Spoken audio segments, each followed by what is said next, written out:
around the same time, when I was in the preparatory course in the second semester, one of my friends made a kind of doll for a project in her art class. I don't really understand what this project was about, but she made this life-size doll, and for this, she wrapped herself with duct tape to give shape to her whole body. He dressed her in dirty clothes, put on makeup and a wig, like from a Halloween costume or something, called her an angel. They looked at her to scare her a little, really, and everyone they told was my friend. She was getting a little more restrained. She took the opportunity to tell us how she did it, and how all this week that it took to complete it. She treated her as if she were a real person, as if she were another member of her family. I didn't see Angela until the art class teacher told my friend to give her to me. I took him home because it made him feel uncomfortable or something like that. Every time he stayed late, evaluating work in the workshop, which was a complete flattery for my friend, who was more and more happy for Angela. At that time, she lived on the same street as me, not far from the school, and sometimes we returned together. So that time he asked me to help him bring Angela to her house, and that's when he introduced. I was with him.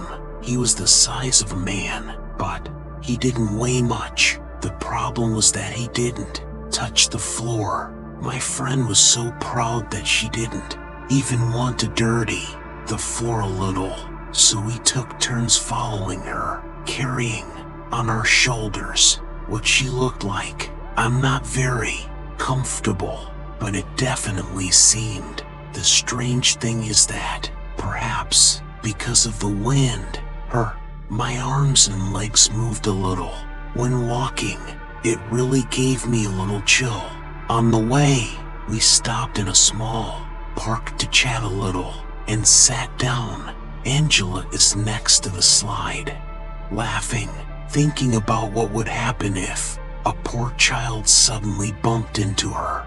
I took a picture of him on my phone and we went to the swing area to give Angel some space to watch him skate. If some unfortunate child accidentally stumbled upon her, we would sit him politely on the swing for a while and chat about school stuff and more than anything.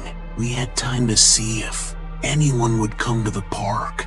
It wasn't a very pleasant day.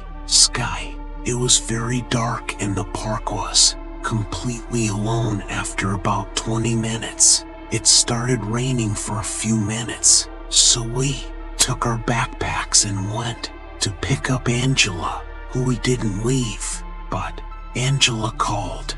My friend really didn't care, so we started looking for her like crazy, but we didn't find her anywhere. It started to rain, and we went to look for Angela, a pretty small port. We were a few blocks from our street, so we gave up.